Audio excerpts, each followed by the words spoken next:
Welcome back. This is WION Speed. Let's get you all the top stories we are tracking at this hour.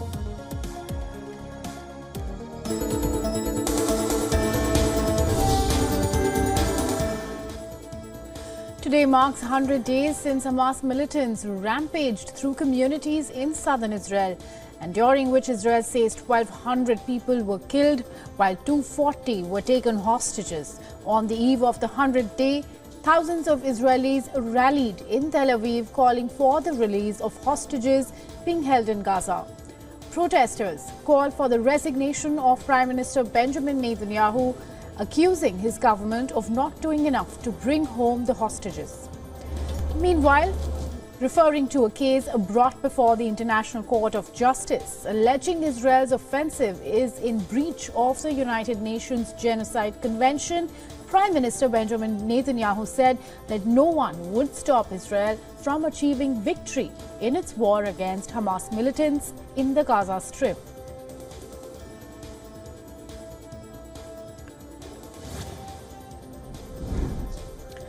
The mandate in Taiwan is out. Much to China's opposition, the island has chosen Lai Ching-te as the president-elect. Beijing, however, has warned Taipei that reunification with Taiwan is inevitable, and Taiwan, in response, has asked China to face reality. Taiwan's Ministry of Foreign Affairs called on Chinese authorities to respect the results of election, give up suppressing Taiwan, and face reality to bring positive cross-strait interactions back on track. Now, Taiwan's response comes in the wake of China denouncing the results of the election.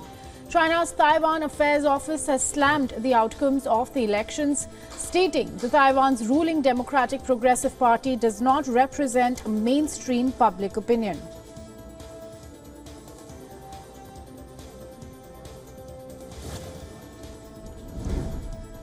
The Houthis have issued a warning to Western forces, promising a strong and effective response. And this follows overnight strikes by the US and the UK on alleged radar facilities in Yemen on Saturday. The United States had carried out another strike in Yemen in the early hours on Saturday, and the strikes have added to concerns about the escalation of a conflict that has spread through West Asia following the crisis between Israel and Hamas, with Iran's allies also entering the fray from Yemen, Lebanon, Syria and Iraq.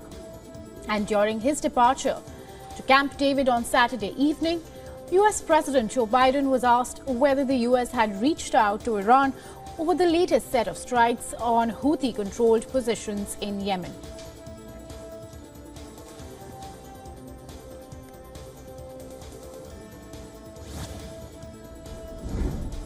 Over to the ongoing row now between India and Maldives. Indian High Commissioner to Maldives and other diplomats are currently at the Maldives Foreign Ministry office, and they are believed to be there to discuss the presence of Indian military personnel in the country. And last month, Maldives President Muizu had asked the Indian government to withdraw its troops from the island nation. And back then, a senior Indian official said that both sides recognize the importance of the assistance that India provides. And now, there are around 70 Indian military personnel in the Maldives who maintain New Delhi-sponsored radar stations and surveillance aircraft. Indian warships help patrol Maldives' exclusive economic zone, and India assists in disaster response and has helped build a naval dockyard there.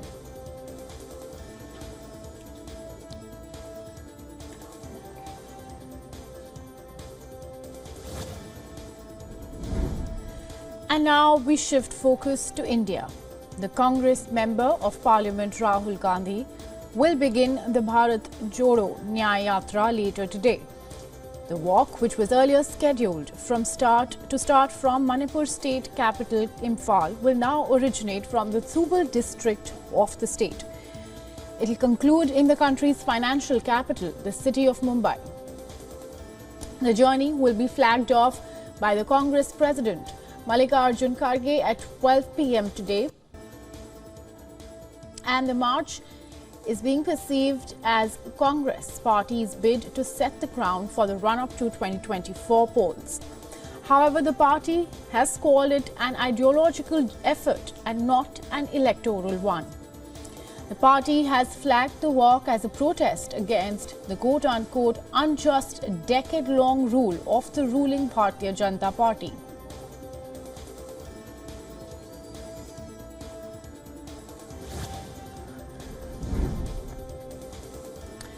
As tensions continue to escalate in the West Asia region, India's External Affairs Minister Dr. S. Jaishankar is set to visit Iran on the 14th and 15th of January.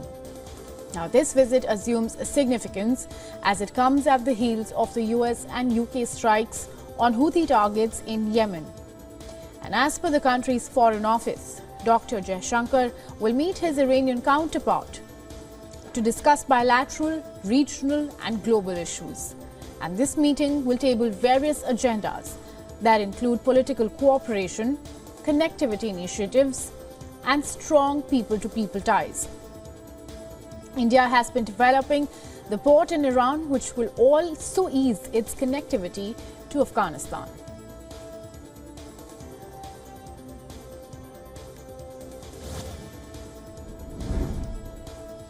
Ahead of the much-anticipated general elections in Pakistan, former Prime Minister Imran Khan's political party, PTI, candidates will be contesting elections as independents. And this after the nation's Supreme Court upholds the Election Commission's decision to ban parties' symbol cricket bat. Now, Supreme Court ruling is the latest setback for jailed Imran Khan before general election. And a party's electoral symbol on ballot papers is quite significant for voters.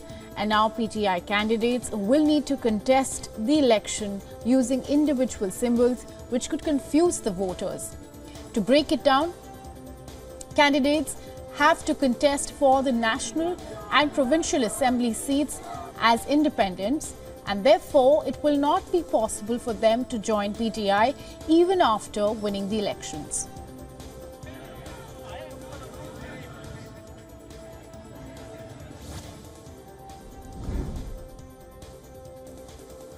Now, the death toll from a mudslide in Western Colombia has risen to 34. And the mudslide struck a busy municipal road on Friday in a mountainous area connecting the cities. And the National Disaster Risk Management Unit has said that at least 35 injured people have been taken to the hospitals. Now, the Risk Management Unit has not specified what could have caused the mudslide.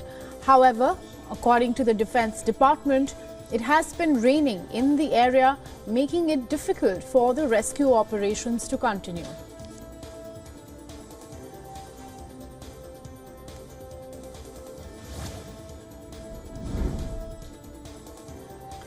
Eleven prison staff who had been held by inmates at the prison in Ecuador have been freed. They were among 158 guards and 20 administrative staffers who were taken hostage since Monday in at least 7 prisons.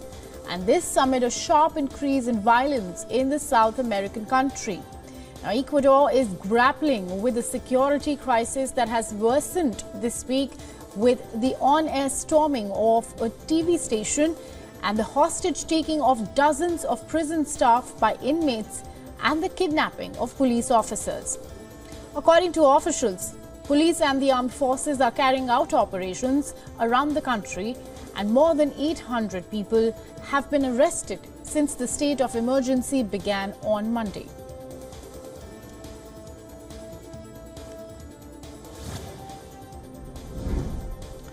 U.S. climate envoy John Kerry will leave the administration later this winter, and he plans to help President Joe Biden's election campaign. Kerry, who's a U.S. former Secretary of State, informed his staff earlier on Saturday after speaking with President Biden earlier this week. Kerry was quite instrumental in helping to broker the 2015 Paris Climate Agreement, as well as the UAE consensus that calls for the transition away from fossil fuels, which was reached in December at COP28 in Dubai.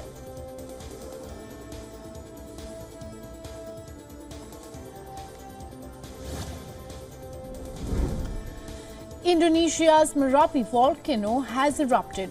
It has been seen spewing ash into the sky, and this comes just a month after a previous eruption that killed at least 20 people. Nearby homes, vegetation, vehicles and tents were seen coated in a thick layer of ash from the volcano. Authorities have asked residents in the danger zone to evacuate, and officials have warned of a possible lava flowing through the rivers or around valleys within a 4.5-kilometer radius around the crater. Now, following this eruption, a local clinic was seen crowded with mask-clad patients waiting to get their health checked, and staff from the Regional Disaster Agency were also seen handing out masks to people on the streets. Now, Indonesia straddles the so-called Pacific Ring of Fire, an area of high seismic activity that rests on top of multiple tectonic plates.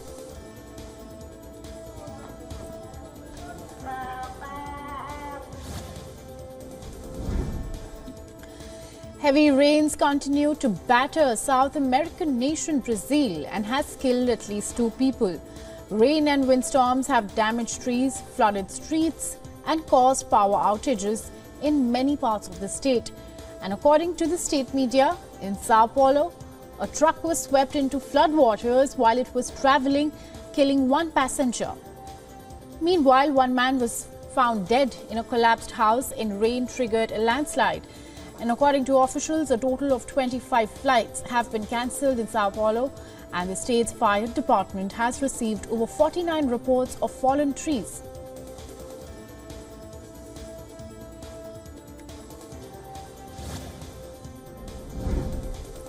Former U.S. President Donald Trump called off his in-person appearance in the U.S. state of Iowa as a storm that brought plummeting temperatures and spots of snow froze the final phase of campaigning. The situation right now for Republican caucuses seems to be grim, and the weather has continued to wreak havoc in Iowa just a day before nominating process of the 2024 presidential candidates. Now, the National Weather Office has warned against gusty, chilling winds that may reach up to 89 kilometers per hour, causing whiteout conditions. It has also raised alerts against more snowfall and treacherous travel conditions. Now, Monday's vote by the caucuses will be the first for the 2024 White House run. And while the former President Donald Trump has vowed to make an appearance in Iowa, the weather caution stalled his plans.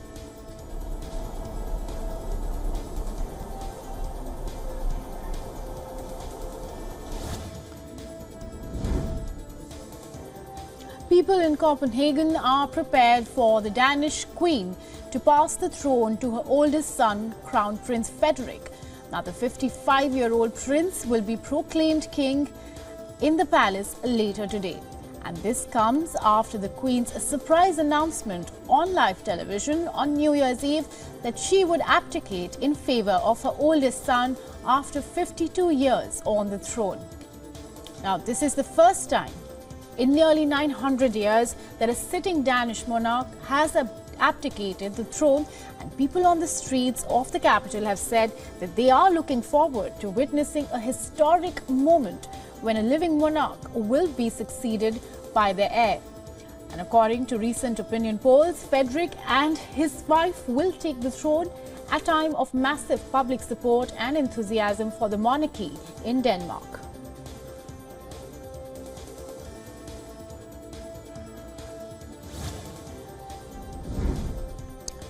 Hot air balloons of all shapes and colors have filled the skies of Santiago, and this as Chile hosted the International Host Air Balloon Festival for the first time. Young and old onlookers gathered to watch dozens of hot air balloons participating in the event, and the festival started in 2002 in Mexico, but this is the first time it has been hosted in South America. A ticket costing $300 gives visitors a chance to climb into one of the baskets and observe the capital from above.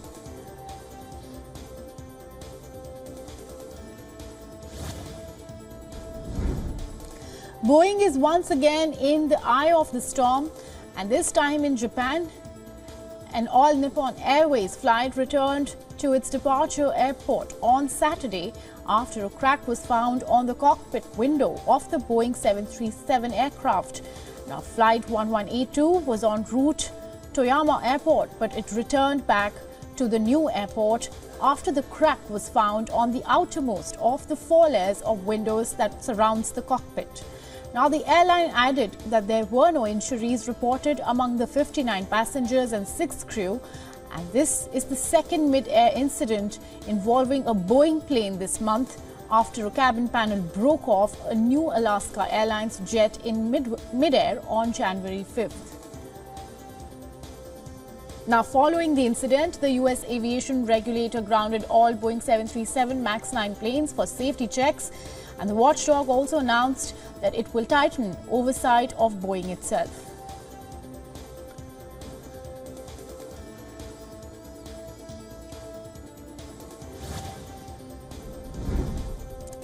Tesla gets a reality check as the EV winter sets in. Now, the firm had a spectacular 2023 with its stock more than doubling in market value. However, Elon Musk's electric car manufacturer has had its worst start to a year ever in 2024. Now, Tesla has lost more than $94 billion in market value in just 2 weeks in 2024, and it's not very difficult to see why. Well, the EV manufacturer has been subjected to a deluge of unfavorable press and a reversal of direction on EVs from the industry titan Hertz Global Holdings, a further price reduction for its China-made vehicles, and indications of growing labor costs. And all of this comes in the face of slowing growth in demand for EVs, especially in the US. And the hit to Tesla's market capitalization to start the year is the largest decline since going public in 2010.